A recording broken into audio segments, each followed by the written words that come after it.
네, 같이 함께 기도하시겠습니다. 저희를 구원해 주시고 또 몸된 교회 안에서 이렇게 함께 교제하며 복음을 전할 수 있도록 은혜를 베풀어 주신 하나님 감사합니다. 오늘 특별히 주님의 날을 맞이해서 또 말씀 앞에 모였습니다. 오늘 또 귀한 복음의 말씀을 통해 우리의 믿음을 확증하게 하시고 더욱 주님을 사모하며 그 은혜에 보답하는 삶을 살 수 있도록 도와주시옵소서. 우리 공주교회를 주님께서 이렇게 세우셨음에 이 교회를 통해서 널리 복음이 전파되고 많은 사람들이 인도될 수 있도록 귀히 사용해 주시옵소서. 또 학예수양회가 또 진행이 되고 있습니다. 하나님께서 그 전도하는 모든 손길, 땀 흘려 수고하는 우리 형제자매님들 영육간에 강건케 해주시고 이번 학예수양회를 통해서도 많은 영혼들이 거듭날 수 있도록 도와주시옵소서. 오늘 이 오늘하고 우둔한 입술과의를 풀어주시고 또 듣는 사람들의 마음을 주관하셔서 귀한 하나님의 말씀이 역사할 수 있도록 도와주시옵소서. 예수님의 이름으로 감사하며 기도드립니다. 아멘.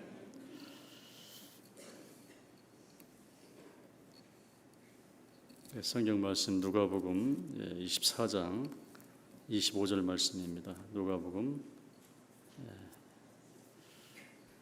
24장 25절 말씀부터 보시겠습니다. 누가복음 24장 25절부터 27절까지 같이 보시겠습니다.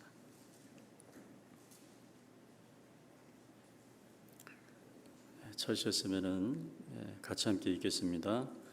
가라사대 미련하고 선지자들의 말한 모든 것을 마음에 더듬 믿는 자들이여, 그리스도가 이런 고난을 받고 자기의 영광에 들어가야 할 것이 아니냐 하시고, 이에 모세와 및 모든 선지자의 글로 시작하여 모든 성경에 쓴 바 자기에 관한 것을 자세히 설명하시니라.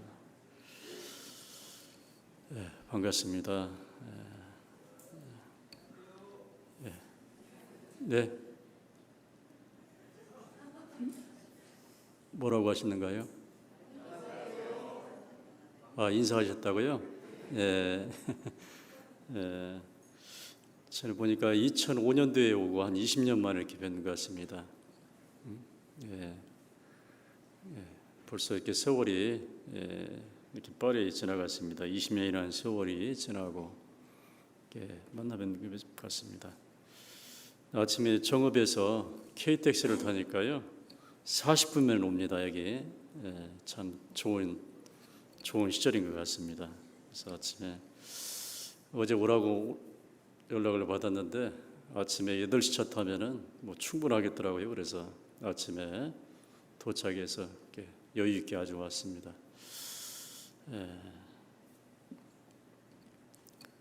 오늘 이 말씀을 통해서 다 아는 내용이지만 다시 한번 우리 믿음을, 특히 구원의 믿음을 좀 확증하는 시간이 됐으면 좋겠습니다. 고린도후서 13장 5절 말씀에 요즘에 자주 듣는 말씀이죠. 너희가 믿음에 있는가 너희 자신을 시험하고 너희 자신을 확증하라. 예수 그리스도께서 너희 안에 계신 줄을 너희가 스스로 알지 못하느냐. 그렇지 않으면, 알지 못하면 버리운 자라고 말씀하셨습니다. 우리가 물론 교회를 오래 다녔고 구원받은 지 오래됐고 주소록에 써 있지만은 우리가 하나님 앞에 섰을 때 하나님이 인정하는 그런 확신한 믿음이 있어야 됩니다. 그래서 우리가 항상 돌 다리도 두들겨보고 가는 것처럼 내가 진짜 확실한 믿음의 소유자인가 늘 확인하고 체크하셔야 됩니다. 오늘 방금 이 내용을 누가복음 24장에 보면은 예수님께서 십자가에 죽으시고 안식 후 첫날에 부활하셨어요. 오늘이 이제 일요일이죠. 오늘 주일이라고 그럽니다. 주님의 날, 예수님 부활하신 날. 그래서 오늘 2000년 전부터 이렇게 주일날 함께 모여서 말씀을 배우고 이렇게 떡을 대는 시간을 갖습니다. 예수님 부활하셔서 여자들에게, 막달라 마리아, 요한나 이 여자들에게 나타났죠. 여자들이 부활하신 예수님을 만나고 사도들에게 가서 얘기했어요. 예수님 부활하셨다고. 안 믿습니다. 3년 반이나 따라다니면서 말씀 듣고 수많은 이적을 봤음에도, 나는 죽었다가 3일 만에 살아난다고 말씀하셨음에도 믿지 않는 거예요.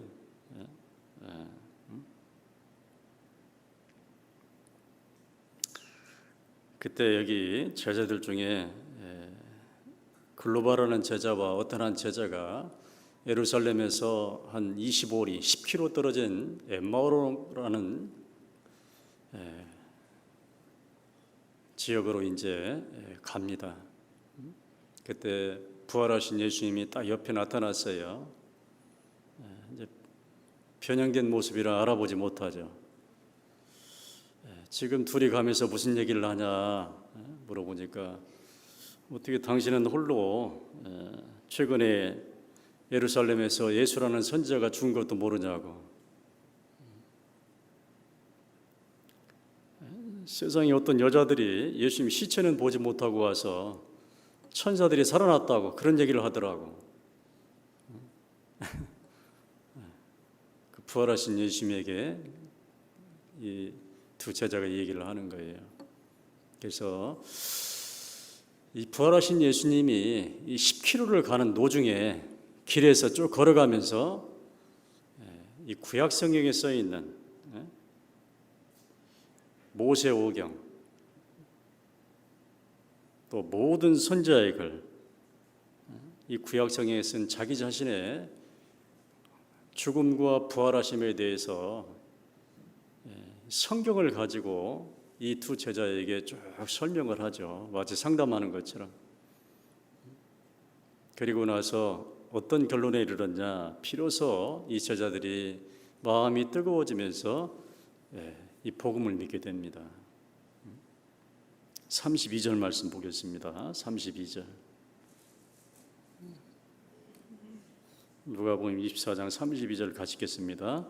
저희가 서로 말하되 길에서 우리에게 말씀하시고 우리에게 성경을 풀어주실 때에 우리 속에서 마음이 뜨겁지 아니하더냐 하고, 부활하신 예수님이 길에서 길 가면서 구약 성경을 통해서 예수님의 죽으심과 부활하심을 풀어주실 때에, 상담해 주실 때에 우리 속에서 마음이 뜨겁지 아니하더냐, 비로소 이제 믿음을 갖게 됩니다. 이 안 믿었던 사람들이, 그리고 나머지 이제 제자들에게 또 부활하신 예수님이 나타나서 가서 말씀을 전하죠. 이 두 사람이 또 얘기하니까 또 안 믿어요 또. 그러니까 부활하신 예수님이 직접 나머지 제자들에게, 숨어있는 제자들에게 가서 또 구약 성경을 들어서 예수님의 죽으심과 부활하심에 대해서 설명을 합니다. 그 뒤에 44절 말씀도 보겠습니다.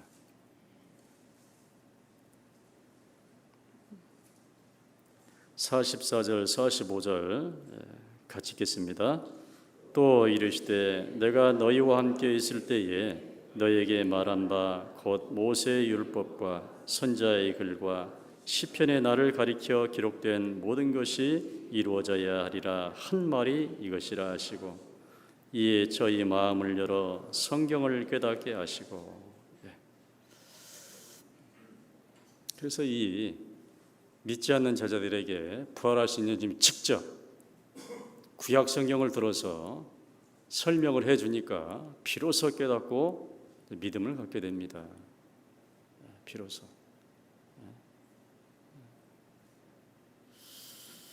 어떤 말씀을 전했냐? 46절 말씀 같이 읽겠습니다. 또 이르시되 이같이 그리스도가 고난을 받고 제3일에 죽은 자 가운데서 살아날 것. 바로 이 복음, 예수님의 죽으심과 부활하심을 부활하신 예수님이 직접 구약 성경을 들어서 이 제자들에게 설명을 하니까 피로서 이 복음을 깨닫고 구원을 받게 됩니다. 자, 우리도 혹시 이 제자 같은 사람일 수도 있어요. 다 안다고 하면서 믿는다고 하면서 진짜 안 믿는. 그래서 오늘 동일하게 구약 성경에 써 있는 기록된 예수님의 이 죽으심과 부활하심, 이 복음, 이것을 다 아는 내용이지만 가장 기초지만 무시하지 마시고 다시 한번 책임질했으면 좋겠습니다. 혹시 또 몰라요. 놓치는 부분이 있을까 모르겠습니다. 그래서 오늘 부활하신 예수님이 제자들에게 설명해 주신 구약에 기록된 이 복음, 이 내용을 다시 한번 상고해 보도록 하겠습니다. 자, 창세기 22장 말씀 보겠습니다. 먼저 모세 오경부터 보겠습니다. 모세가 기록한 창세기 22장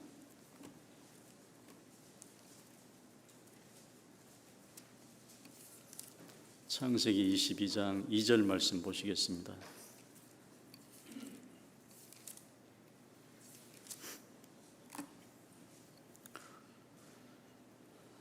2절 같이 읽으시겠습니다. 여호와께서 가라사대 내 아들 내 사랑하는 독자 이삭을 데리고 모리아 땅으로 가서 내가 네게 지시하는 한 산 거기서 그를 번제로 드리라. 잘 알죠? 아브라함과 이삭. 하나님께서 아브라함에게 독자 이삭을 번제로 바치라고 명령합니다. 모리아산에 가서. 이 아브라함에게 이 독자 이삭은 참 귀한 자식입니다. 100세에 얻었어요. 20대가 아니라 30대가 아니라 40대가 아니라 100살에 얻었으니까 얼마나 귀해요.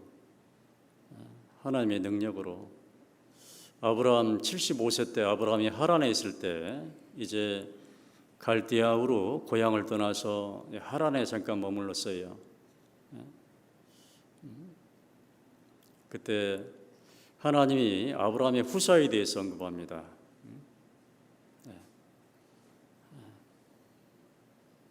너의 후사는 네 몸에서 날 자가 후사가 된다. 아브라함이 아닙니다. 저는 아들이 없습니다. 그러니 어렸을 때부터 우리 집에서 길려온 종이 내 후사가 될 것입니다. 아니다. 네 몸에서 날 자가 후사가 된다. 하늘의 별처럼 번성할 것이다 라고 아브라함 75살 때 할아버지 때 그때 할아버지죠. 75살이면 은장에 그때 아들을 약속했어요. 어떤 분은 아브라함의 부인 사라처럼 웃는 분이 계시네. 정말 그럴 수 있을까? 하나님께서 그렇게 약속을 하셨는데 85세가 돼도 소식이 없어요. 95세가 돼도 소식이 없어요. 25년 만에 100세가 돼서 비로소 진짜 아들을 주셨어요. 참 25년 동안 기다린 것도 대단하죠. 믿음을 갖고. 근데 100세의 아들을 얻었는데 10대가 되니까 또 번제로 또 바치라고 그래요. 자, 여러분 같으면 어떻게 했어요? 어떤 생각이 들겠어요? 하나님에 대해서. 근데 아브라함은 믿음을 가진 사람이에요. 하나님의 말씀을 철석같이 믿는 사람이에요. 네 후사는 네게 난 자, 네 몸에서 난 자 이삭을 통해서 자손이 번성한다. 근데 번제로 바치라고 그러는 거예요. 아브라함이 새벽처럼 일어나서 종 둘을 대동하고 나무와 칼과 불을 준비를 하고 자 이삭을 데리고 하나님이 지명한 모리아산에 갑니다. 3일 길이 3일 동안 가야 돼. 가서 종 둘을 이제 거기 머물게 하고 독자 이삭에게 나무를 짊어지게 하고 자기는 불과 칼을 들고 모리아산에 올라갑니다. 그래서 이제 나무를 펴놓고 위에 이삭을 눕혀놓고 막 칼로 죽이려고 할 때 하나님께서 그 아이에게 손을 대지 말라고 말씀하시죠. 그 아이에게 손을 대지 말라 하면서 뭐라고 말씀하시냐? 네 아들 네 독자 이삭이라도 내게 아끼지 아니하였으니 너 내 말에 그냥 그대로 순종하는구나. 너에게는 정말 귀한 아들일 텐데 내가 번제로 드리라고 하니까 그대로 드리는구나. 아끼지 않고 네 독자 이삭이라도 내게 아끼지 아니하였으니 내가 이제야 아브라함 네가 나를 경외하는 줄 알겠다라고 말씀하시잖아요. 이미 아브라함은 3일 전에 결심했어요. 바치기로, 번제로 드리기로. 그러나 하나님은 그때 인정하지 않았어요. 3일 동안 사람 얼마든지 변할 수 있으니까요. 하룻길 가다가 아니지 하고 되돌아갈 수도 있어요. 아무리 결심했어도.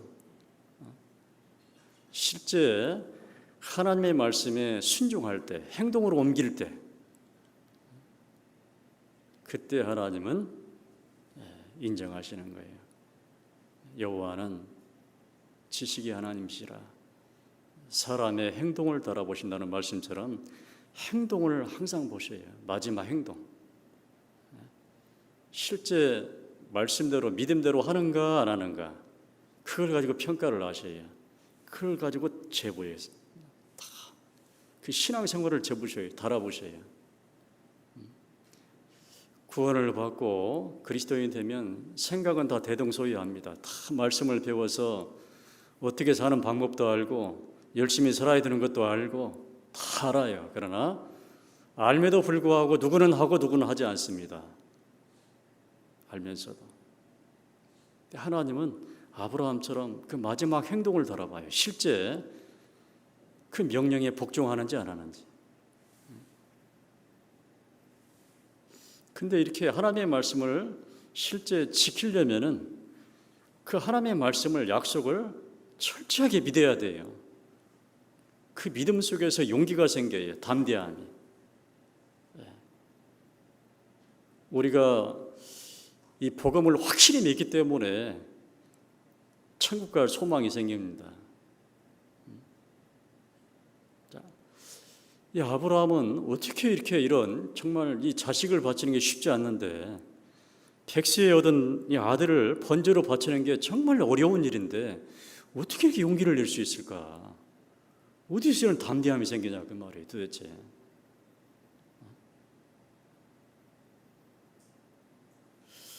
자, 그 이유를 한번 보겠습니다. 히브리서 11장 말씀 보겠습니다. 히브리서 11장 18절 19절 말씀.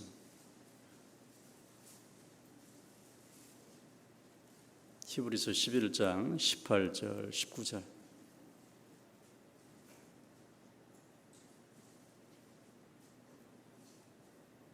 같이 한번 읽어보겠습니다.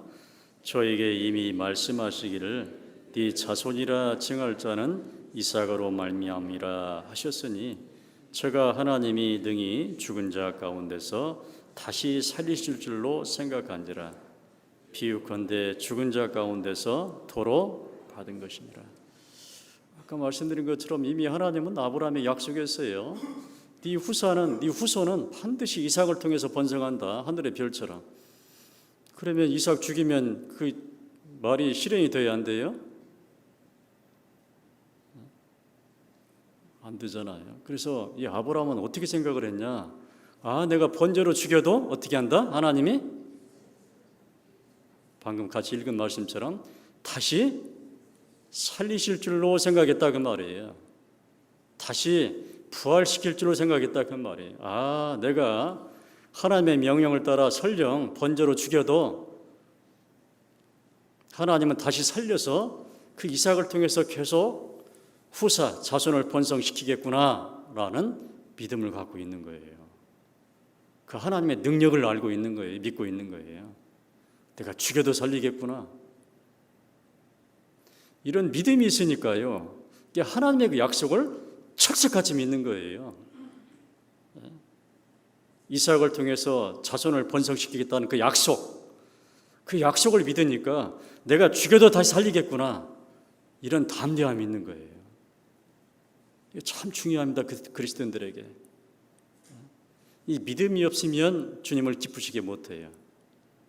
믿음이 없으면 말씀을 지키지 못해요. 믿음이 없으면 그 하나님의 약속을 믿지를 못해요. 진짜 그럴까? 너희는 먼저 그의 나라와 의를 구하라 그랬죠. 너희는 먼저 하나님의 나라와 하나님의 의를 구하라. 네 자신보다 하나님을 먼저 생각하고 육신의 소욕보다 신앙생활을 먼저 생각하고 하나님의 뜻을 쫓아 사는 걸 우선순위로 하라라. 그리하면 이 모든 것을 너에게 더하시리라. 자, 이건 하나님의 말씀이잖아요. 진짜 이 모든 것을 대해 주실까? 진짜 복을 주실까? 금생과 내생이 약속이 있다고 그랬는데 경건의 일을 연습하면, 경건의 생활을 하면, 하나님을 섬기는 생활을 잘하면, 신앙생활을 잘하면 금세와 내생이 약속이 있다고 그랬는데 이 모든 걸 더해준다고 말씀하시는데, 이런 믿음을 진짜 가지고 있다면 아브라함처럼 그 약속을 철석하지 믿는다면 먼저 그의 나라와 그를 구하는 용기가 생기는 거예요. 담대하게.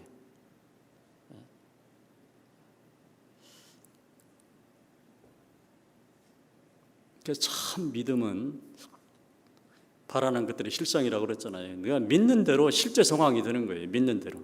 내가 믿으면 그 믿음대로 실제 하나님의 말씀을 지키면 그대로 실제 상황이 되는 거예요. 믿음은 바라는 것들이 실상이다.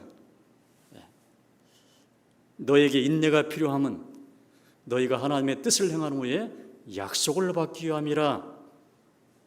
잠시 잠깐 후면 오실 이가 오시리니 지체하지 아니하시리라. 오직 나의 의인은 뭘로 산다?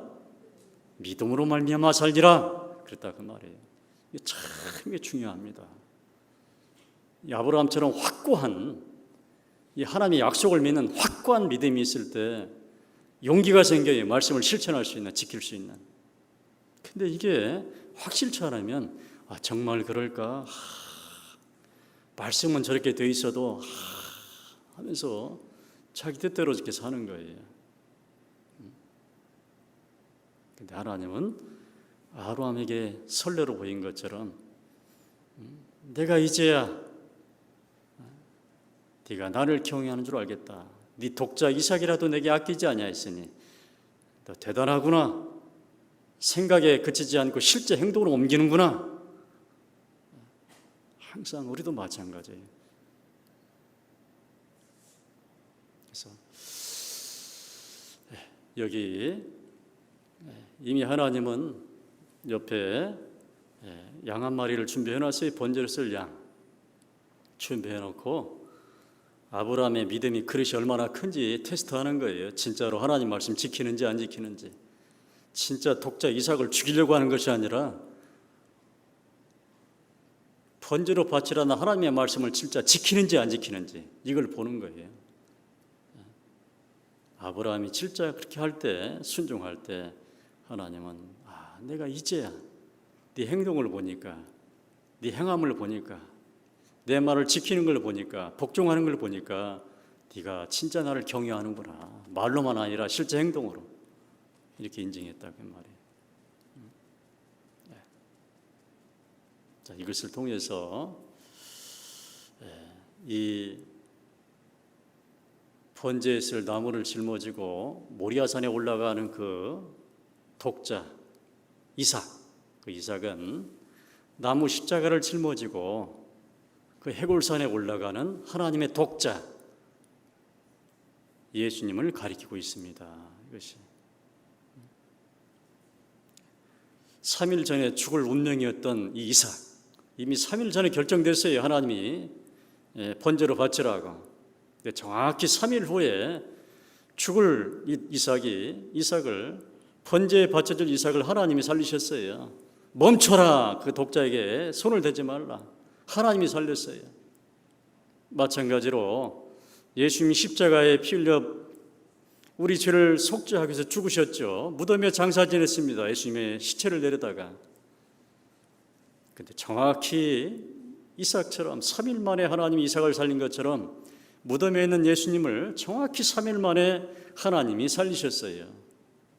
이것을 예표하고 있습니다. 이것을 예수님이 부활하신. 그래서 여기 비유컨대 죽은 자 가운데서 도로 받은 것이니라. 독자 이삭도 죽은 자 가운데서 도로 받은 것이라. 예수님도 죽은 자 가운데서 도로 받은 것이라. 이것을 우리에게 예표하고 있어요. 부활하신 예수님이 구약 성경에 써 있는 창세기에 기록된 이런 복음, 예수님의 죽으심과 부활하심, 이것을 엠마오로 가는 두 제자에게 쭉 설명했을 거예요. 바로 나를 가리키고 있다. 자, 두 번째, 레위기로 건너가 보겠습니다. 레위기 14장 1절 말씀 보겠습니다.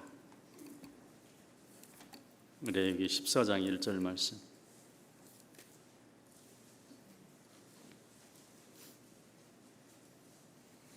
모세오경, 모세가 기록한 레위기 성경 14장 1절부터 보겠습니다. 7절까지. 좀 길지만은 1절부터 7절까지 같이 한번 읽어보겠습니다. 여호와께서 모세에게 일러 가라사대 문둥한 자의 정결케 되는 날의 규례는 이러하니 곧 그 사람을 제사장이로 데려갈 것이요 제사장은 진에서 나가서 진찰할지니 그 환자에게 있던 문득병 환처가 나았으면 제사장은 그를 위하여 명하여 정한 산새 2마리와 백향목과 홍색실과 우슬초를 가져오게 하고 제사장은 또 명하여 그 새 하나는 흐르는 물 위 질그릇 안에서 잡게 하고 다른 새는 산대로 취하여 백향목과 홍색실과 우슬초와 함께 가져다가 흐르는 물 위에서 잡은 새 피를 찍어 문득병에서 정결함을 받을 자에게 7번 뿌려 정하다 하고 그 산새는 들에 놓을지며. 자, 이 성경 많이 읽어보셨죠? 이 내용이 무엇일까? 무엇을 의미할까? 이스라엘 백성 중에 이제 문둥병 환자가 발생을 하면은요, 옛날 코로나 때처럼 격리를 시켜요. 함께 못 살아요. 옮길까봐, 전염될까봐. 격리해서 이제 환자가 나왔으면 그렇다고 바로 못 들어와요. 제사장이 나가서 환자를 살펴보고 다 나았으면 문둥 환자의 정결케 되는 규례를 지킵니다. 주요 내용은 뭐냐면 새 2마리를 준비를 해요. 조건은 정한 산새, 깨끗하고 살아있는 새 2마리를 준비를 합니다. 그 중에 새 1마리를 흐르는 물 위 질그릇 안에서 죽여요. 피를 받아요. 그럼 나머지 이제 새 1마리 살아있어요. 그 새를 가져다가 그 피를 적셔요. 적신 다음에 그 환자에게 뿌립니다. 7번. 뿌린 다음에 이 새 1마리는 살아있는 새 있잖아요. 새를 휙 날려보냅니다. 그러면 문둥 환자의 정결이 되는 규례가 끝나요. 그러면 자, 그 문둥 환자는 이제 정결케 되어서 진 안으로 들어올 수 있는 자격이 생겨요. 이거 무엇을 가리킬까? 이스라엘의 문둥병 환자처럼 우리도 영혼의 문둥병 환자였어요. 다시 말해 죄인이었다 그 말이에요. 죄인. 이 죄인은 이 거룩한 무리, 이 구원받은 무리 속에 천국에 들어갈 수 없어요. 자격이 없어요. 정결케 되어야 돼요. 죄에서 정결케 되려면은 똑같아요. 문둥 환자가 정결케 되려면 정한 산새 1마리는 죽이고 1마리는 날려보내는 것처럼 우리가 죄에서 정결케 되려면 이제 정한 산새가 아니라 정한 사람, 깨끗한 한 사람, 죄 없는 한 사람이 피 흘려 죽고 그리고 부활 승천해야 된다 그 말이에요. 맞습니까? 그래야만 죄에서 정결케 될 수 있어요. 이게 복음입니다. 반드시 예수님의 죽으심과 부활하심이 있어야만이 우리는 죄에서 정결케 되어서 이 거룩한 무리 안에 내세 천국에 들어갈 수 있는 자격이 생기는 거예요. 복음을 가리키고 있습니다. 복음을. 그래서 새 한 마리가, 정한산 새 한 마리가 죽어야 되는 것처럼 죄 없는 예수님이 반드시 죽어야 되고, 그래서 우리가 죄가 속죄가 되어야 되고, 그리고 거기서 끝나지 않고 또한 무덤에 있는 예수님을 3일 만에 살리셔야만이, 부활해야만 비로소 우리가 그때 죄에서 정결케 되는 거예요. 여러분, 만약에 여기 새 한 마리는 죽였는데 새 한 마리는 날려버리지 않았어요. 그럼 어떻게 돼요? 그 문둥 환자는 어떻게 정결케 될 수 있어요, 없어요? 있어요, 없어요? 무효예요, 무효. 새 한 마리를 죽였어요. 흐르는 물 질그릇 안에서. 근데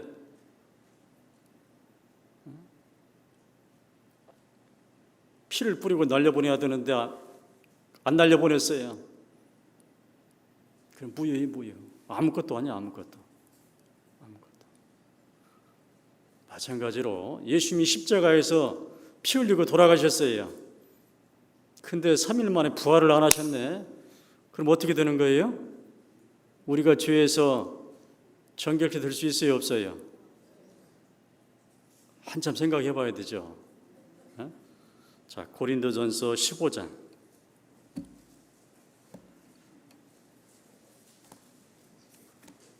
고린도전서 15장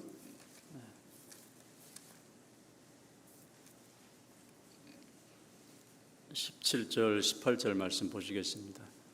고린도전서 15장 17절 18절.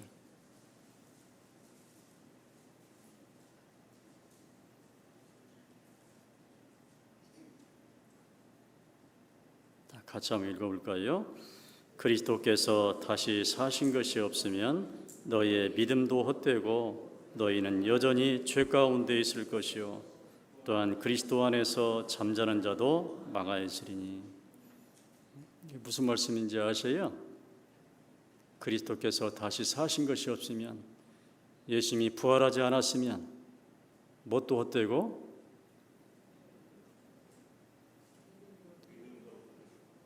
너희 믿음도 헛되고 구원받은 믿음도 헛되고 또 여전히 뭐 가운데 있다고요? 여전히 죄 가운데 있대요.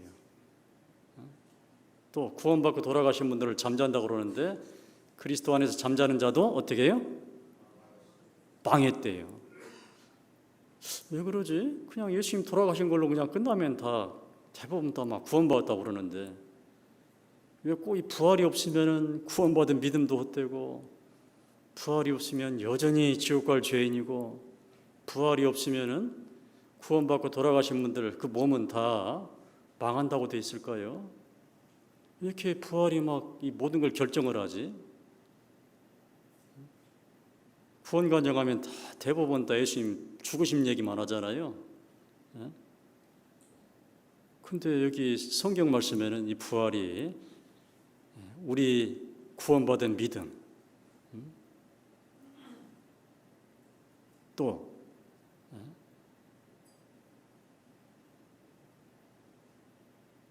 이것이 부활이 없으면 헛되다고 말씀하셨잖아요. 여전히 죄인이고 잠자는 자도 망했다 그러잖아요. 아까 정한산 새 한 마리는 죽였는데 한 마리는 날려보내지 않았네. 그러면 아까 무효라고 그랬죠? 마찬가지예요. 예수님의 부활이 없으면 너희 믿음도 헛되고 너는 여전히 지옥 갈 죄인이고 그리스도 안에서 잠자는 자도 망했다고 말씀하셨어요. 이 말씀 이해되세요? 왜 부활이 없으면은 그냥 죽으심으로 그냥 다 끝나는 것인데 뭐 막 부활이 없으면 믿음도 헛되고 여전히 죄인이고 그리스도 안에서 잠자는 자도 망했다고 그랬을까? 왜 그럴까? 왜 부활이 모든 걸 결정하지? 이 부활을 왜 기독교의 이 복음의 완성이라고 그러지?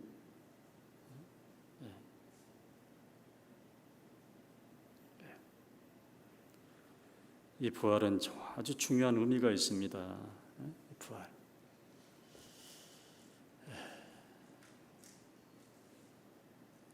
하나님께서 무덤에 있는 예수님을 살리신 걸 통해서 우리에게 믿음을 확증할 수 있도록 증거로 주셨어요. 사도행전 17장 31절 말씀처럼 이에 저를 예수님을 죽은 자 가운데서 다시 살리신 것으로 모든 사람에게 믿을 만한 증거를 주셨다. 확실한 많은 증거로 친히 사심을 나타내사 40일 동안 보이셨다고 말씀하셨어요. 예수님 십자가에 돌아가셨어요. 돌아가신 거 다 봤어요. 제자들이 눈으로 막 다 이루었다는 말씀도 막 귀로 듣고. 근데 여전히 믿음은 없고 다 도망가고 숨고 다 흩어졌어요. 어부들은 다시 고기 잡으러 가고.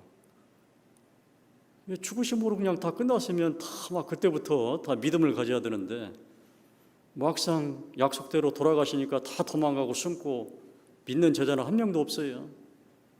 아까 엠마오로 가는 두 제자도 아이고 뭐 예수라는 사도가 죽은 것도 모르냐고 그랬었고.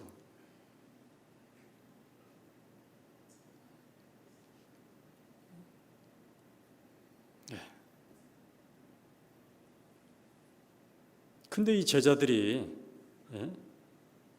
갑자기 어느 한 순간 뭘 보고 나서 다 변했어요. 다. 그 막 비겁했던 제자들이 나중에 목숨을 걸고 복음을 전했어요. 뭘 본 다음에. 언제부터 그랬을까요? 예?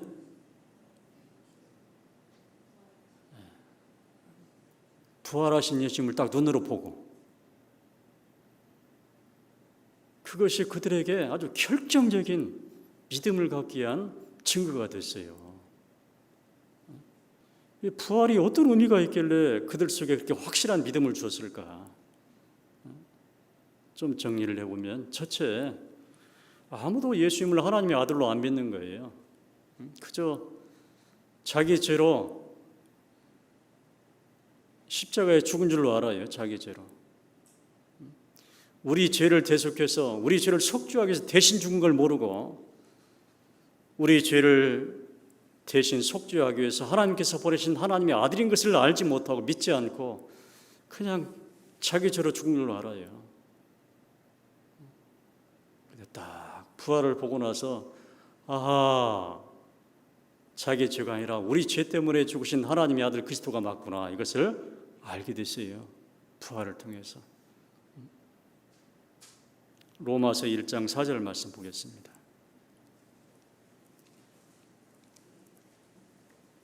로마서 1장 4절 말씀.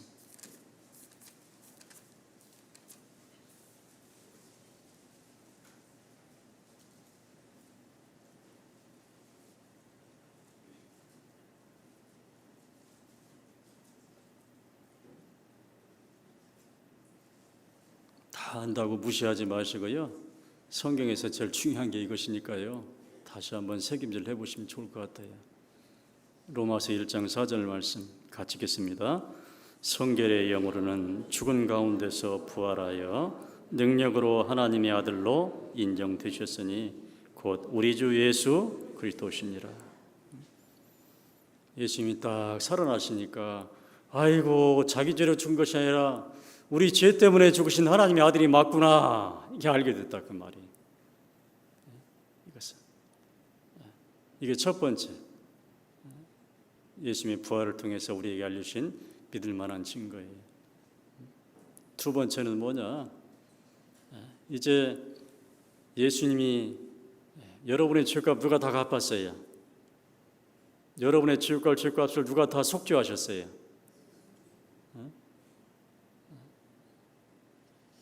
피 흘림이 없으면 사함이 없느니라. 반드시 정한 사람, 정한 한 사람, 죄 없는 예수님, 하나님의 아들 예수님이 반드시 사람으로 와서 죽으셔야 돼요. 종의 형체를 가져 사람들과 같이 되었고 사람의 모양으로 나타나셨으며 죽기까지 복종하셨으니 그 십자가의 죽으심이라. 하나님의 아들 예수님이 사람으로 이 땅에 오셔서 십자가에 못 박혀 피 흘리시고 돌아가셨어요. 왜요? 왜요? 왜요? 나의 죄를 속죄하기 위해서, 내 죄값을 대신 갚아주기 위해서. 마지막 돌아가실 때 뭐라고 하셨어요? 다 이루었다, 다 갚았다, 속죄를 다 끝마쳤다, 테텔레스타이 선언하셨어요. 왜 죽으셨냐? 여러분의 죄값을 갚아주기 위해서, 여러분의 속전이 되기 위해서, 여러분의 죄값을 대속하기 위해서. 이게 예수님의 죽으심의 목적이죠. 그 일을 하기 위해서 하나님은 보내셨고 하나님의 아들 예수님은 그걸 온전히 이루셨어요. 그러니 이제 하나님은 여러분의 죄값을 요구해요, 안 해요? 예수님이 다 갚았으니까 더 이상 요구하지 않겠다, 너희 죄를 기억지 않겠다, 내가 너희 죄를 다 용서했다, 한자로 다 죄를 사했다, 다른 말로 죄사함으로 말하는 구원, 내가 너희를 구원했다. 자, 지금부터 너희는 죄인이 아니라, 죄인의 반대말 뭐예요? 의인이다라고 하나님이 선언하셨어요. 결정하시고 선언하셨어요. 그걸 여러분이 안 믿을까 봐 믿을 수 있도록 믿을 만한 증거로, 표적으로 바로 부활을 보이셨다, 그 말입니다. 아셨어요? 죽은 예수님을 하나님이 살리셨다는 것은 이는 내 아들이다, 첫 번째. 그리고 이제 죄값을 다 받았으니까 아들 손에서, 예수님 손에서 너희 죄를 다 사했다, 너희 죄값 다 갚아졌으니까 죄도 기억지도 않고 너희 죄 다 용서한다, 지금부터 너희 의인이다라고 하나님이 공식적으로 결정하고 선언했어요.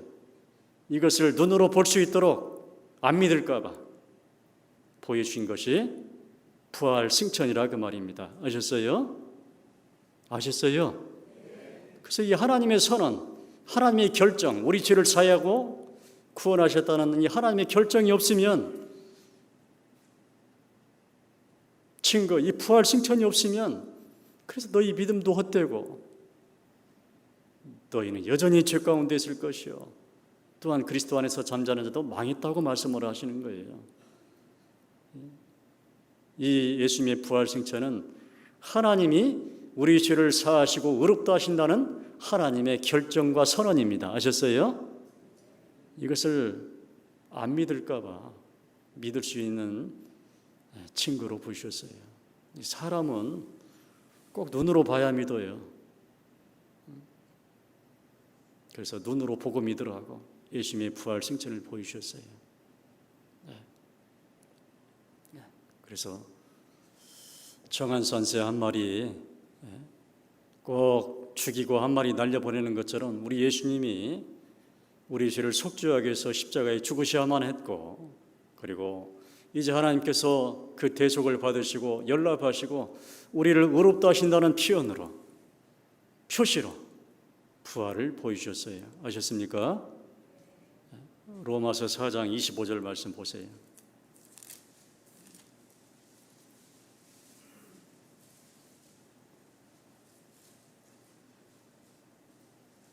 로마서 4장 25절 말씀 같이 읽겠습니다.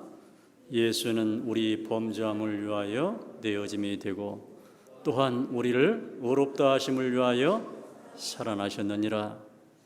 앞부분은 예수님의 죽으심, 뒷부분은 예수님의 부활하심, 의미가 써 있어요. 예수는 우리 범죄함을 위하여 내어짐이 되고, 우리 죄 속죄하기 위해서 하나님이 예수님을 십자가에 죽도록 내어버렸어요. 예수님 피 흘려 죽어야만 누구 죄가 속죄되니까요? 내 죄가. 우리 살리려고 하나님이 하나밖에 없는 예수님, 독생자 예수님을 버려버렸어요. 죽도록.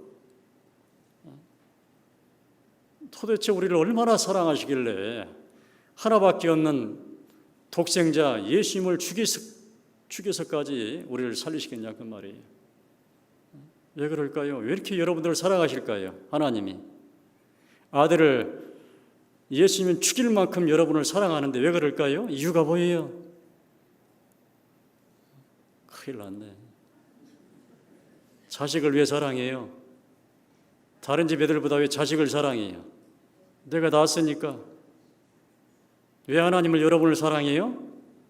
여러분을 창조했으니까. 낳는 것보다 더 지극한 것이 창조하신 거잖아요. 하나님이 끝까지 여러분을 책임지는 거예요. 창조하셨으니까. 끝까지 책임지는 거예요. 부모가 자식을 책임지는 것처럼 낳았다는 이유로. 여러분 지옥 가는 걸 못 보는 거예요. 그래서 하나밖에 없는 독생자 예수님 죽여서 여러분 죄값 갚아주려고 이 땅에 보내신 거예요. 이 땅에. 그걸 안다면 정말 나를 얼마나 사랑하는지 알 수 있을 거예요.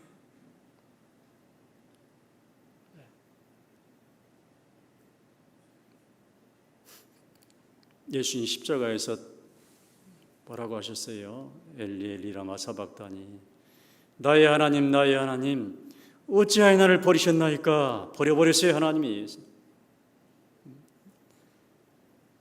예수님 버려야만 우리가 사니까요. 그래서 우리 죄가 속죄가 된 것은 예수님 목숨값으로 속죄가 된 거예요. 아셨어요?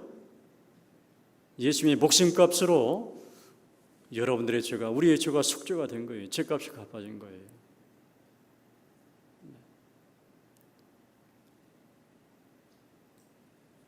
예수는 우리 범죄함을 위하여 십자가에 죽도록 내어짐이 되고, 이게 앞부분, 뒷부분은 또한 우리를 의롭다 하심을 위하여 살아나셨느니라. 죽은 예수님을 3일 만에 하나님이 살리셨어요. 목적이 뭐예요? 왜? 뭘 하려고?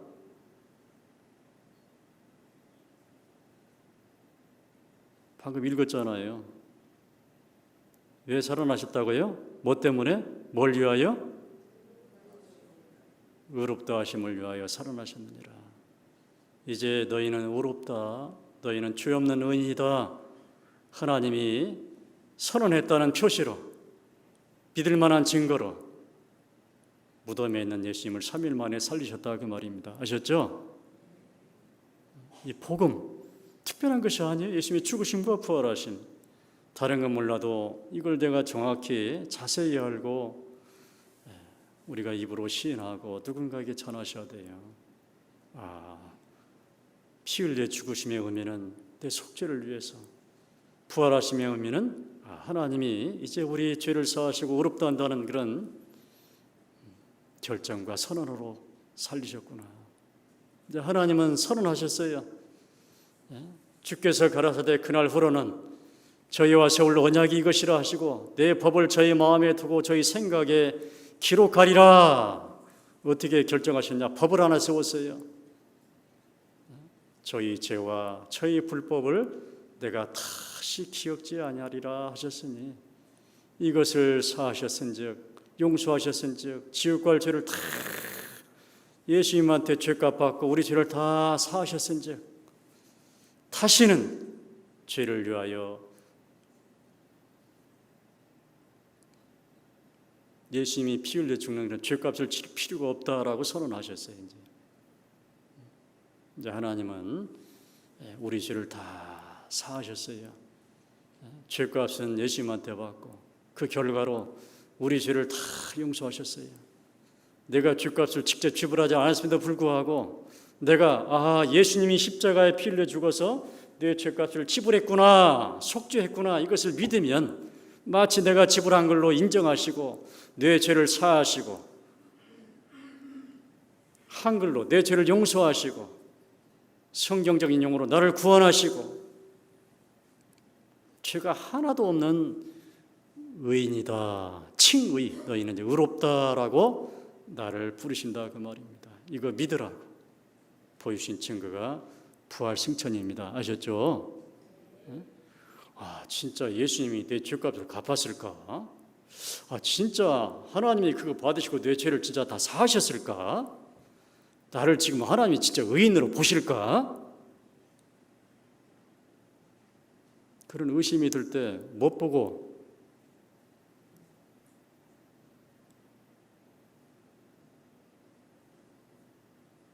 하나님이 여러분 구원했다는 것, 여러분 죄 사하시고 의인으로 부르신다는 걸 못 보고 알 수 있을까요? 예? 그런 의심이 올라올 때마다 못 보고 그렇지 하나님이 진짜 나를 구원하셨네, 내 죄를 사하셨네, 나를 이제 의롭다 하시네, 못 보고 알 수 있을까요? 하나님이 보이셨어요. 눈으로 볼 수 있도록 표적 하나를. 무슨 표적?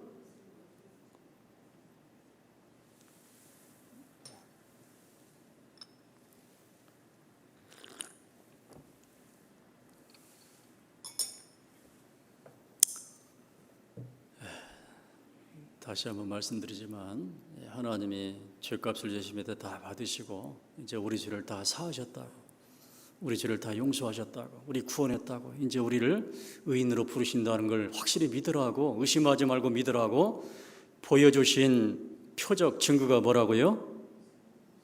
부활 승천이라 그 말입니다. 그러니까 이 부활 승천이 없으면, 다시 말해서 이 하나님이 우리를 구원했다는 하나님의 선언이 없으면, 부활이 없으면 너희 믿음도 헛되고 너희는 여전히 죄 가운데 있을 것이요 또한 그리스도 안에서 잠자는 자도 망하게 된다 그 말입니다. 이해하셨죠? 이 복음, 예수님의 죽으심과 부활하심, 이걸 꼭 알고 여러분들 정리했으면 다 알고 계시겠지만 아마 대답만 안 하실 것 같아요. 알면서도. 이게 하나님이 인정하는 복음입니다. 아셨죠? 그래서 로마서 10장 9절 10절 말씀에 구원을 얻을 때 꼭 뭘 알아야 구원을 얻냐? 네가 만일 내 입으로 예수를 주로 시인하며 또 하나님께서 그를 죽은 자 가운데서 다시 살리신 것을 네 마음에 믿으면 구원을 얻으리니, 이게 구원을 얻는 조건이에요. 복음 믿을 때, 예수님의 죽으심과 부활하심을 믿을 때 구원을 얻는 거, 이게 하나님의 기준이라 그 말입니다. 꼭 문둥 환자가 정결히 되려면 꼭 정한산새 한 마리를 죽이고 한 마리는 날려보내야 돼요. 우리가 죄에서 정결히 되려면 꼭 예수님이 죽으시고 부활하셔야 된다 그 말입니다. 아셨어요?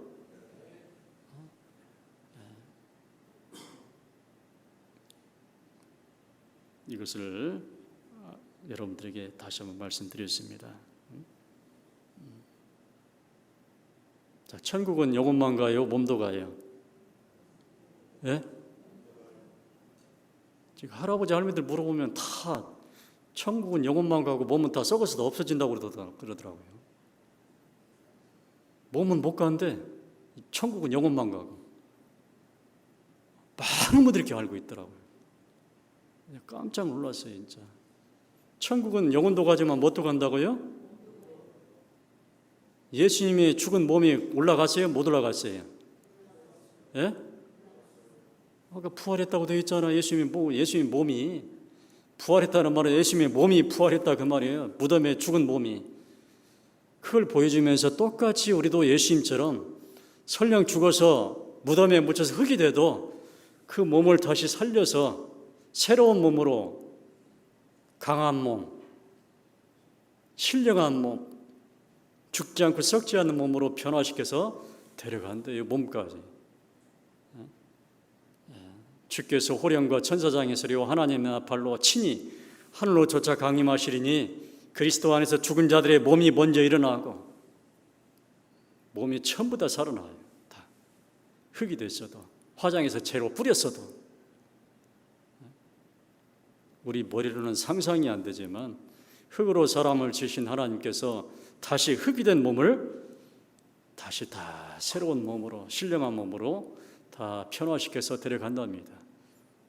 그래서 천국은 영혼도 가지만 몸도 가는 거예요. 우리 몸이 간다는 걸 알려주려고 예수님의 죽은 몸이 부활 승천한 거예요. 아셨죠? 그러니까 올라갈 때는 이런 몸이 아니라 새로운 몸, 마치 애벌레가 나비돼서 날아가는 것처럼 완전히 새로운 몸으로 바꿔서 데려가는 거예요. 아프지도 않은 몸, 죽지도 않는 몸, 그러니까 썩지도 않는 몸, 천국에서 영생을 누리는 몸. 영생을 누려야 되는 몸은 특별히 해야 되잖아요. 이 세상에서 7, 80 하는 몸, 천국으로 올라가는 몸은 영생하는 몸, 완전히 새로운 몸으로 이것을 우리에게 예수님의 부활을 통해서 알려주셨어요. 자, 레위기 16장 말씀 보겠습니다. 레위기 16장.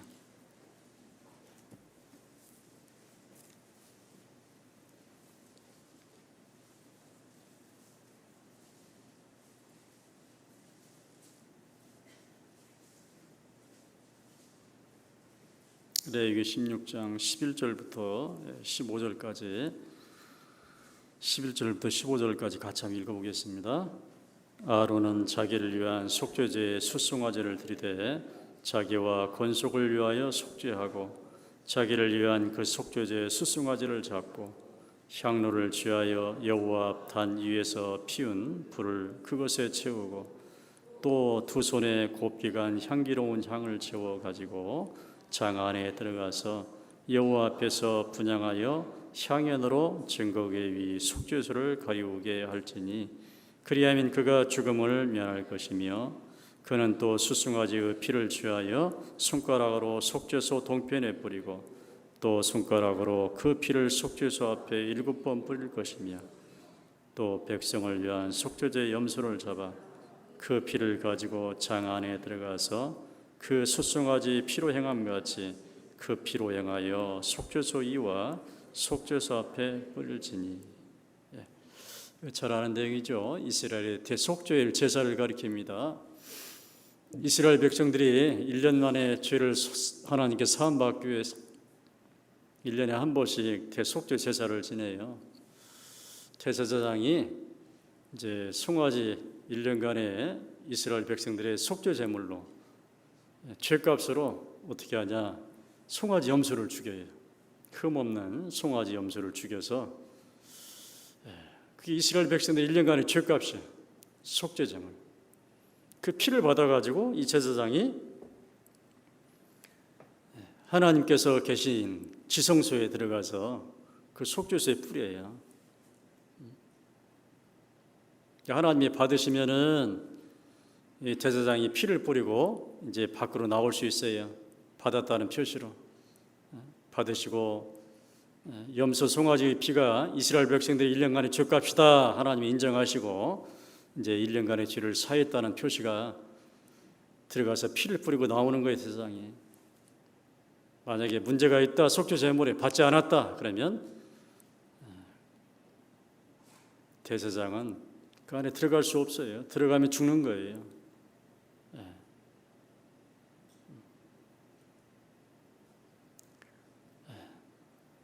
대제사장이 염소와 송아지의 피를 가지고 지성소에 들어가서 뿌렸다는 것은 하나님이 받으셨다는 말이에요. 속죄 제물을 받으시고 1년간의 죄를 사했다는 표시입니다. 그것이. 마찬가지로 자, 우리의 죄, 이스라엘 백성들의 죄가 아니라 우리의 죄, 1년간의 죄가 아니라 영원한 죄, 이 죄를 하나님께 다 용서를 받아야 돼요.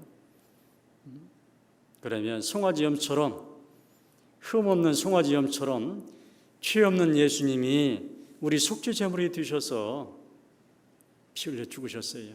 그래서 예수님 자신이 대제사장이 되시고 예수님 자신이 우리의 속죄 제물이 되셔서 십자가에서 피 흘려 죽으셨어요. 그리고 이제 이걸 하나님이 받으셔야 돼요. 그래서 하나님이 받았다는 표시로 하나님께서 3일 만에 죽은 예수님을 살려서 그대로 승천하셨어요. 승천하셔서 진짜 하나님이 계시는 하늘 성소로 들어가셨어요. 그리고 지금 하나님 우편에 앉아 계셔요. 하나님께서 받았다는 표시로 예수님 승천하시고 열흘 후에 예수님의 이름으로 성령이 이 땅에 오셨어요. 예수님의 이름으로. 그래서 이스라엘 백성들에게 이 그림자 제사를 통해서 진짜 제사를 우리에게 알려주신 거예요. 히브리서 9장 12절 말씀 보겠습니다. 히브리서 9장 12절.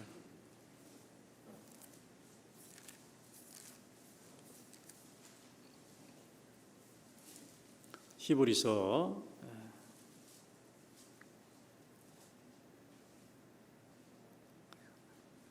9장 12절 말씀, 잘 아시는 말씀이죠. 복음 말씀 같이 읽겠습니다. 염소와 송아지의 피로 아니하고 오직 자기 피로 영원한 속죄를 이루사 단번에 성소에 들어가셨느니라. 자, 여기도 앞부분은 예수님의 죽으심, 뒷부분은 예수님의 부활 승천을 가리키고 있어요. 염소와 송아지의 피로 아니하고 오직 자기 피로, 예수님의 피로 영원한 속죄를 이루사. 염소, 송아지는 이스라엘 백성들의 1년간의 죄를 속죄하기, 죄값을 갚기 위해서, 예수님은 우리의 죄를, 세상 모든 사람들의 죄를 1년이 아니라 영원히, 과거, 현재, 미래의 죄까지 다 십자가에서 피 흘려서 속죄를 했어요. 속죄, 죄값을 갚았어요. 다 이루었다. 자, 이것을 하나님이 받으시고 받았다는 표시로 이 죽은 후에 무덤에 있는 예수님을 3일 만에 그대로 살리셔서 데려가셨어요. 이 예수님은 본인 자신이 대제사장이 되어서, 본인 자신이 속죄 제물이 되어서, 피가 되어서 그대로 진짜 이 땅에 사람이 지은 지성소가 아니라 진짜 하늘 성소로 들어가셨어요. 그래서 우리의 죄 이제 하나님께서 영원히 사하셨어요. 용서하셨다고 말입니다. 그리고 열흘 후에 예수님의 이름으로 이 땅에 성령이 오셨어요.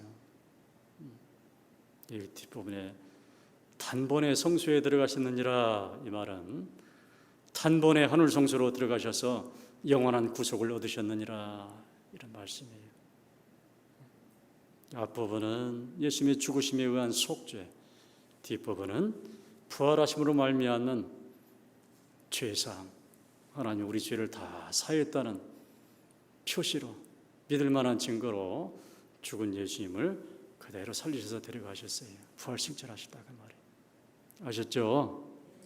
여기 예수님의 죽으심과 부활하심, 앞부분은 예수님의 죽으심에 의한 속죄, 뒷부분은 부활 승천을 또 우리에게 가르친 거예요. 그래서 여기 염소와 송아지의 피로 아니하고 오직 자기 피로 영원한 속죄를 이루사 단번에 부활 승천하셔서 하늘 성소, 이 성소 옆에 진짜는 하늘 성소를 가리킵니다. 이 성소는 하늘 성소로 부활 승천하셔서 들어가신 거예요. 진짜 하나님이 계시는 하늘 성소로. 하나님은 예수님이 우리 죄값을 갚는 하나님의 아들이라는 것을 증명하기 위해서, 그리고 하나님은 이제 그 대속을 연락하시고 우리 죄를 다 사했다는 표시로 죽은 예수님을 3일 만에 살리셔서 데려가셨어요. 하늘 성소로, 단번에 성소로 들어가셨느니라, 부활 승천하셨느니라, 하늘 성소로. 이것을 우리에게 말씀하고 있습니다. 그래서 이것을 알려주기 위해서 예수님 십자가에 달리기 전에 세례 요한에게 세례 받았잖아요. 예수님께서 물속에 들어갔다가 나왔어요. 물속에 들어가는 것은 앞으로 예수님이 죽을 것, 나오는 것은 예수님이 부활하심을 가리키고, 물속에 들어갔다 나오니까 하늘에서 비둘기 형상으로 뭐가 나타났어요? 성령이 나타나시고 하늘에서 음성이 들렸어요. 이는 내 사랑하는 아들이요 기뻐하는 자라. 그대로 물속에 들어가는 것처럼 예수님이 십자가에 죽으셨어요. 그리고 나오는 것처럼 3일 만에 부활하시고 승천하셨어요. 그리고 열흘 후에 성령이 이 땅에 오셨어요. 그때부터 교회가 시작됐습니다. 마찬가지로 우리도 똑같이 우리가 성경을 통해서 하나님이 살아계신 것을 확실하고, 또 성경을 통해서 예수님의 죽으심과 부활하심을 확실하고 믿을 때 내게 속에 성령이 임하는 거예요. 자, 여러분 속에 다 성령 계시죠? 너희 몸은 너희가 하나님께로부터 받은 바 너희 가운데 계신 성령이 저인 줄을 알지 못하느냐 그랬어요. 성령이 있고 없고의 차이가 있어요. 틀림없이 표시가 나요. 있는 사람과 없는 사람. 이제 여러분 스스로 생각을 해봐야 돼요. 내가 진짜 성령이 있는 사람인지 없는 사람인지. 그의 열매로 그들을 알지니 가시나무에서 포도를 또는 엉겅퀴에서 무화과를 따겠느냐? 이와 같이 좋은 나무마다 아름다운 열매를 맺고 못된 나무가 나쁜 열매를 맺나요? 그랬어요. 성령이 있는 사람을 좋은 나무다 그래. 좋은 나무. 예수님께 접붙임 받은 좋은 나무. 똘 감람나무에서 이제 참 감람나무 된 사람들. 그러면 열매가 틀려져야 돼. 열매가요. 달리는 열매가. 옛날이나 똑같으면 아직 안 바뀐 거예요. 아직. 똑같이 땅에 씨를 뿌리잖아요. 씨를 뿌렸는데 어떤 씨앗은 돌 위에 떨어져 버렸네. 흙이 같은 돌. 어떤 씨앗은 가시밭에 떨어졌네. 이런 씨앗들은요, 막 구원받았다고 그래요. 막 즉시. 근데 나무가 안 바뀌기 때문에 열매가 틀려요. 원래 옛날 그 나무예요. 가시나무, 탱자. 돌 위에 떨어지니까요, 씨가 떨어지면은 흙이 얕아서요. 햇빛이 막 비치면은 돌이 달궈지면서 타서 다 죽어버려요. 다. 원래 햇빛이 비치면 좋은 땅에 있는 씨앗은 잘 자라거든요. 일광에 광합성 작용을 해가지고 잘 자라는데 거꾸로 햇빛을 받으면 죽어. 교회에서의 햇빛 하는 말씀이 전해지잖아요. 그러면 말씀이 어떤 좋은 선한 영향을 끼쳐서 막 신앙생활을 잘하게 만들어야 되는데, 은혜가 돼야 되는데, 말씀으로 인한 환난이나 핍박이 오면 그거 넘어져 버려요. 말씀 때문에. 거꾸로 햇빛 받으면 거꾸로 죽는 것처럼 돌 위에 떨어진 씨앗. 성령이 없죠. 있다고 이분 얘기하는데, 가시밭에 떨어진 씨앗도 마찬가지예요. 가시, 그 가시 기운 때문에 안 돼. 전 자라지를 못해. 이 가시가 뭐냐? 세상의 염려, 생활의 염려, 재리의 유혹, 그리고 수많은 기타 욕심들, 일락, 이런 것들 때문에 도무지 열매를 맺지 못해요. 열매를. 자라지도 못하고 열매도 못 맺고 그러죠. 아직 나무가 안 바뀌었는데. 자, 진짜 성령이 들어있으면 좋은 땅에 들어진 씨앗이에요. 누가복음 8장 15절 말씀에 좋은 땅에 떨어짐에 착하고 좋은 마음으로 말씀을 듣고 지키어, 하나님의 말씀을 지키어 힘들지만 인내로 결실하는 사람을 성령 있는 사람이라고 그래요. 성령 있는 사람. 여러분들도 한번 다 좋은 땅에 떨어진 다 씨앗이잖아요. 한번 자문자답 해보세요. 내가 진짜 좋은 나무가 됐는지, 좋은 땅에 떨어진 씨앗인지. 여러분은 더 잘할 것 아니겠어요? 너희가 믿음에 있는가? 너희 자신을 시험하고 너희 자신을 확정하라 그랬어요. 만약에 그런 열매가 없고 뭔가 성령이 없다고 생각이 된다면 진짜 다시 한번 확인해 보셔야 돼요. 이건 보통 문제가 아닙니다. 주님 곧 오신다고 그러는데 어영부영 하다가 이제 끝나면 큰일 나잖아요. 믿는 누구께 발등 지킬 수 있어요. 진짜로.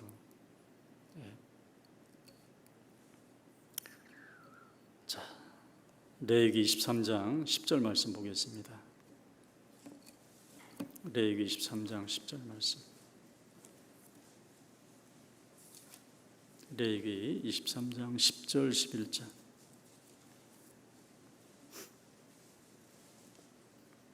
레위기 23장 10절 11절 같이 읽어보겠습니다. 이스라엘 자손에게 고하여 이르라. 너희는 내가 너희에게 주는 땅에 들어가서 너희의 곡물을 거둘 때에 위선 너희의 곡물의 첫 이삭 한 단을 제사장에게로 가져올 것이요 그 제사장은 너희를 위하여 그 단을 여호와 앞에 연락되도록 흔들되 안식일 이튿날에 흔들 것이며. 이스라엘의 초곡절을 가리킵니다. 정월 14일부터 유월절, 무교절, 또 초곡절, 오순절, 이제 한 6개월 확 지나서 7월 1일 날 나팔절, 대속절, 초막절, 일곱 절기가 있는데 이 내용은 이스라엘의 초곡절에 관한 내용이에요. 이제 추수를 해야 되는데 추수하기 전에요. 자, 곡식 한 달을 먼저 탁 펴요. 첫 곡식, 첫 열매. 그리고 이걸 가지고 제사장에 가면 제사장은요, 이걸 하나님 앞에 연락되도록 이렇게 흔들어서 안식일 이튿날에 거제로 드려요. 이것도 안식일 이튿날에. 그리고 나서 나머지 추수를 합니다. 자, 이것은 뭘 가리키냐? 초곡절, 초실절, 첫 열매절. 자, 조금 있으면 이제 하나님이 추수를 하래요. 이 세상의 모든 사람들에게 추수를 합니다. 곡식은 모아 곡간에 드리고 쭉정이는 꺼지지 않은 물에 태우는 것처럼 구원받은 모든 그리스도인들은 다 알곡으로 천국 곡간에 드리고요. 쭉정이 구원 안 받은 사람들은 꺼지지 않은 물에 다 태워버려요. 지옥에. 이제 추수가 좀 있으면 있습니다. 추수. 예수님 이제 공중에 강림하시면 그때가 추수예요. 추수. 이 세상을 추수를 하는데 가장 첫 열매로 하나님이 추수를 했어요. 한 사람을 추수해서 데려갔어요. 한 사람을 부활 승천시켰어요. 누구예요? 똑같이 안식일 이튿날에 금요일날 해질 때 돌아가시는데 토요일날 지나서 안식일 첫날, 주일날, 오늘 같은 일요일날 2000년 전에 첫 곡식으로 첫 열매로 예수님을 죽은 예수님을 살려서 데려갔어요. 부활 승천했다고 말이에요. 바로 그걸 가리켜요. 이 초실절은. 그래서 이제 2000년 지난 다음에 이제 나머지 곡식 추수하는 거예요. 이제 좀 있으면. 바로 그 예수님의 부활하신 예수님을 첫 곡식이다, 초실이다, 첫 열매다 그렇게 얘기하는 거예요. 예수님도 정확하게 안식일 이튿날에 부활 승천하셨어요. 고린도전서 15장 20절 말씀 보겠습니다. 고린도전서 15장 20절.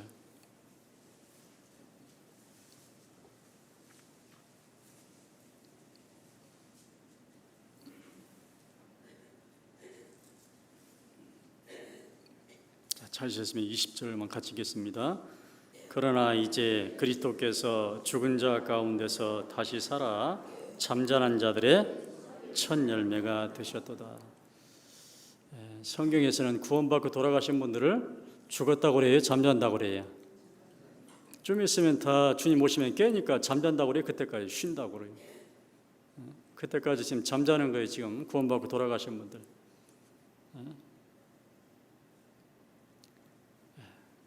그 잠자는 날 중에 가장 첫 번째 첫 열매, 바로 예수님이 가장 첫 번째 부활 승천했다 그 말이에요. 첫 열매로 잠자는 자들의 첫 열매가 되셨도다. 안식일 이튿날에 이 초곡절 첫 열매를 이튿날 안식일 이튿날에 제사장이 흔들어서 드리는 것처럼 거제로 안식일 이튿날 일요일날 바로 첫 곡식으로 첫 열매로 추수를 내서 데려갔어요. 하나님. 자, 이제 다음에는 이제 누구 차례예요? 누가 추수될 차례예요? 옆 사람이에요? 뒷 사람이에요? 나 빼면 큰일 나는 거예요. 이제 나. 그때는 어디 영혼만 가요? 몸도 가요? 여기 예수님의 몸이 지금 부활 승천했다 그 말이에요. 다음에는 이제 내 차례예요. 내 차례. 23절 말씀 보겠습니다. 23절 같이 읽겠습니다. 그러나 각각 자기 차례로 드리니 먼저는 첫 열매인 그리스도요 다음에는 그리스도 강림하실 때에 그에게 붙은 자요. 먼저 가장 먼저 첫 열매로 누가 부활 승천했어요? 다음에는 저 예수님 강림하실 때 누구 차례? 내 차례라 그 말이에요. 다음에는 그리스도 공중에 강림하실 때에 그에게 붙은 자요. 어때? 붙을 자신 있어요? 휴거될 자신 있어요?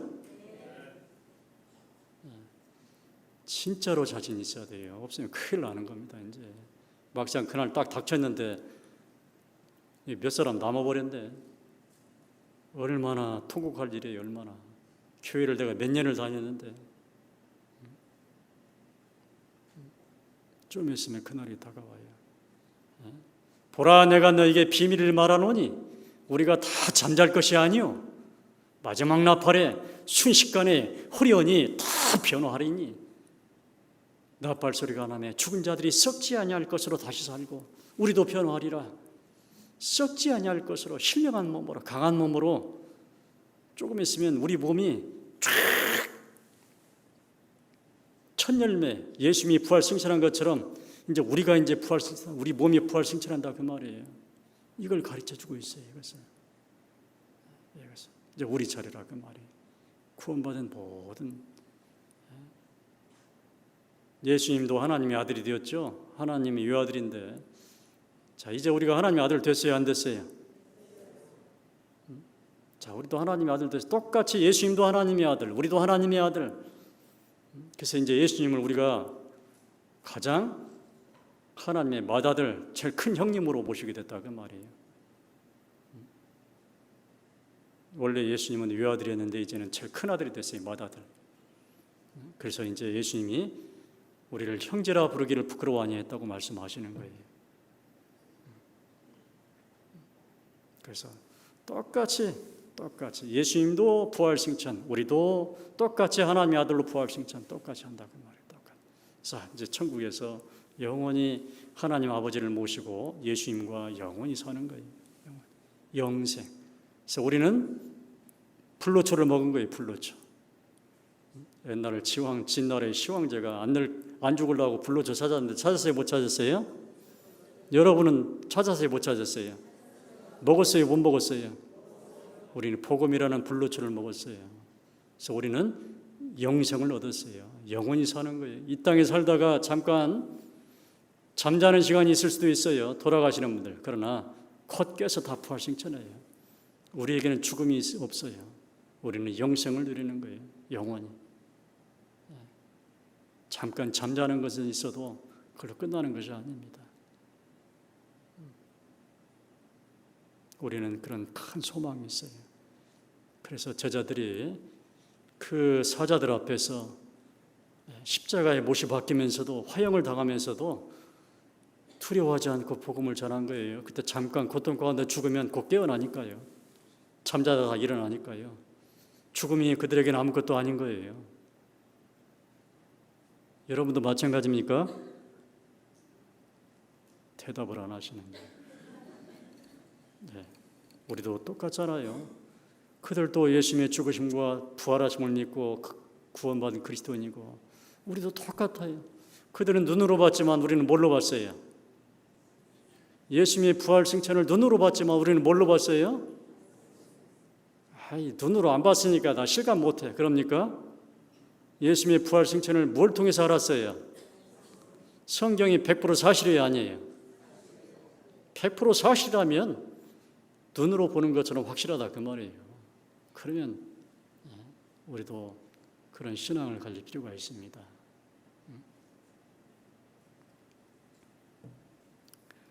자, 이제 곧 우리 차례입니다. 너희가 이 시기를 알거니와 지금 이 시기 다 알고 있잖아요. 알면서도 참으면 안 돼요. 주님 오신다고 그렇게 얘기를 해도 아직도 잠자고 있거라고 하면 안 된다고 말이에요. 자다가 깰 때가 벌써 되었으니 얘는 이제 우리 몸의 구원이, 우리의 부활 승천이 처음 믿을 때보다 가까웠다고 말씀하시는 거예요. 이게 현실이에요. 꿈 같은 얘기가 아니라. 또 요나서 보겠습니다. 요나서 1장 17절 말씀. 요나서 1장 17절 말씀.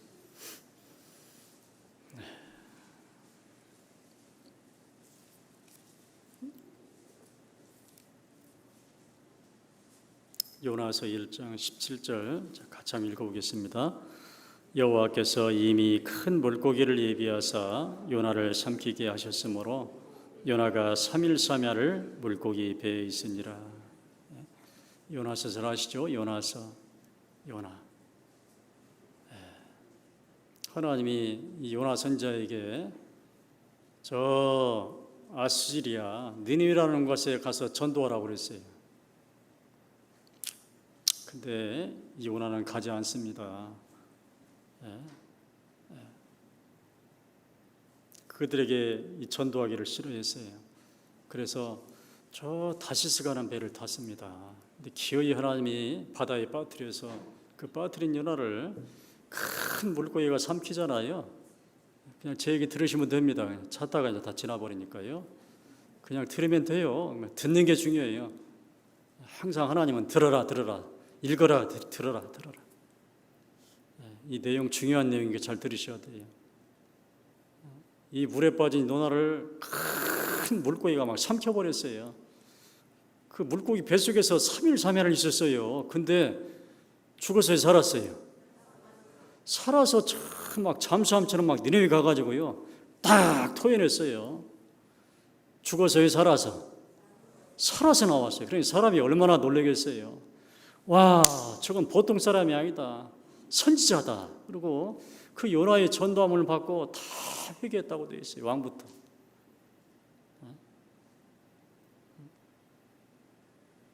만약에 요나가 그냥 보통 그냥 일반적인 이런 표적이 없이 갔으면 아마 맞아 죽을 수도 있어요. 이 아수르 사람은 니느웨 사람은 워낙 잔인한 사람들이라 강팍하고 아주 강팍한 사람들이거든요. 그런데 이런 특별한 표적을 보고 이 표적이 아니면 강팍한 사람들은 절대 안 믿어요. 막 뭔 기적 표적이 나타나야만 막 하나님을 믿어요. 그걸 하나님이 아셔요. 그래서 이런 특별한 표적을 통해서 다 전하니까요. 금식을 선포하고 굵은 배를 입고 왕부터 모든 백성이 하나님 앞에 회개했다고 되어 있습니다. 회개했다고 되어 있어요. 예수님께서 이걸 말씀하셨어요. 살아생전에 주께서 가라사대 예수님이 말씀하시되 이 세대는 악한 세대라 표적을 구하나 요나의 표적밖에는 보일 표적이 없나니 요나가 니느웨 사람들에게 표적이 됨과 같이 인자도 이 세대에 그러하리라 라고 예수님이 말씀하셨어요. 니느웨 사람들이 그 요나의 표적, 물고기 뱃속에서 살아서 산채로 나온 그 표적을 보고 그 요나를 선지자로 인정하고 다 요나의 전도함을 받고 회개했어요. 지금도 마찬가지. 이 세대 사람들이 얼마나 악하고 각박한지 몰라요. 도무지 전도를 받으려고 하지 않아요. 도무지 하나님 말씀을 들으려고 하지 않아요. 무조건 싫대요. 그래서 큰 표적이 하나 필요해요. 지금도. 요나는 물고기 뱃속에서 3일 3야를 있다가 토해져 나와 산채로 나왔죠. 마찬가지로 우리 예수님은 어디서 3일 3야? 어디서요? 무덤에서. 무덤에 묻었는데 무덤에서 3일 3야 동안 있다가 죽어서 나왔어요? 살아서 나왔어요? 요나처럼 딱 산채로 나왔어요. 그런 요나의 표적보다 큰 표적이 작은 표적이에요. 요나의 표적에 비하면 아무것도 아니잖아요. 이 부활이라는 표적을 딱 보고 12제자가 그때서 믿었어요. 진짜구나. 다 도망갔던 제자들이 그것 보고 다 믿었어요. 안 믿었던 사람들이 그냥 2000년 전에요. 전부 다 이 부활의 표적을 보고 아이고 진짜네. 하나님의 아들이 맞네. 우리 죄 속죄한 것이 맞네. 하나님이 우리 구원한 것도 맞네. 아이고 하나님이 이제 우리를 의롭다고 하시네. 부활을 보고 다 믿게 됐어요. 아, 영혼만 갈 줄 알았더니 우리 몸도 가네. 이걸 예수님의 부활을 통해서 알게 됐다 그 말이에요. 맞습니까? 오늘 제가 계속 설명했죠. 부활이라는 이 예수님의 특별한 이 부활의 표적을 보고 강팍한 사람들이 비로소 믿게 됐다 그 말이에요. 강팍한 제자들, 끝까지 강팍했던 요나, 토마, 끝까지 강팍했던 제가 이 부활의 표적을 보고 빼도 박도 못하게 확실하게 믿게 됐다 그 말이에요. 아 진짜구나 이게. 그래서 지금도 하나님께서 이 강팍한 세상에서 확실한 믿음을 가질 수 있도록 주신 유일한 표적이 바로 부활의 표적입니다. 아셨어요? 그래서 예수님이 요나의 표적밖에는 보일 표적이 없다. 요나가 니느웨 사람들에게 표적이 된 것 같이 예수님도 3일 만에 살아나서 이 강팍한 세상에서 믿을 만한 표적이 됐다라고 말씀을 하시는 거예요. 여러분들 다 믿으시죠? 그래서 오늘 구약에 기록된 엠마오로 가는 두 제자에게 믿지 않는 강팍한 그 제자들에게 부활하신 예수님이 구약 성경을 들어서 설명을 하니까 비로소 믿게 됐어요. 그래서 우리도 다시 한번 구약에 기록된 예수님의 죽으심과 부활하심 복음을 다시 한번 또 알지만 다 알죠. 다. 저 목사는 막 뭔 기초를 저렇게 얘기하냐 뭐 잘 알고 있는데 그러나 혹시도 몰라요. 혹시 우리는 기본에 충실해야 돼요. 가장 기본 복음, 예수님의 죽으심과 부활하심 의미를 내가 잘 알고 믿어야 된다 그 말이에요. 그 의미를 알아야 돼 도대체. 의미를. 그래서 이것도 시인도 하고 그리고 다른 사람에게 전할 수 있어야 됩니다. 이 복음, 다른 건 몰라도 복음만큼. 네가 만일 내 입으로 예수를 주로 시인하며 또 하나님께서 예수님을 죽은 자 가운데서 다시 살리신 것을 네 마음에 믿으면 구원을 얻으리니 사람이 마음으로 믿어 의에 이르고 입으로 시인하여 구원에 이르느니라. 이거 알아야만 나중에 입으로 간증도 할 수 있어요. 구원 간증 한번 해보라고 하면 뭔 얘기를 몽땅 하는데 구원받은 내용은 하나도 안 해요. 딱 구원받았다 그냥 그 한마디 하고 끝나버려요. 어떻게 구원을 받았는가 그 내용을 얘기하는 게 구원 간증인데 서술은 엄청 긴데요. 그래서 그 구원받은 내용, 내가 어떻게 하나님께 죄사함 받고 구원받았는가 그 내용을 꼭 그 이면에는 예수님의 죽으심과 부활하심이 있는 거예요. 이것을 정확히 알아야 돼요. 이것이 성경에서 방금 말한 구원을 얻으리니 이 조건이 되는 거예요. 항상. 그래서 다른 건 몰라도 이 복음만큼은 꼭 다 알고 계시겠지만 제가 다시 한번 또 가장 기초에 대해서 한번 또 말씀드렸습니다. 기초가 튼튼해야 건물이 튼튼하잖아요. 기초가 확실해야 돼요. 그래야만 신앙생활이 튼튼한 거예요. 같이 기도하시겠습니다. 거룩하신 하나님, 오늘 또 구약에 기록된 복음에 대해서 다시 한번 상고하였습니다. 예수님이 죽으시고 부활하신 이 놀라운 복음을 통해서 우리가 어떻게 구원을 얻었는가 정확히 알고 우리가 주님 앞에 섰을 때 참으로 칭찬받을 수 있도록 도와주시옵소서. 하계 수양이 하나님께서 도와주시고 또 땀 흘려 봉사하는 모든 형제자매들 도와주시고 건강 지켜주시옵소서. 우리 공주 형제자매님들 지금 이제 하계 수양에서 또 판배 봉사를 하고 있습니다. 건강 지켜주시고 지치지 않도록 피곤치 않도록 도와주시옵소서. 예수님의 이름으로 감사하며 기도드립니다. 아멘.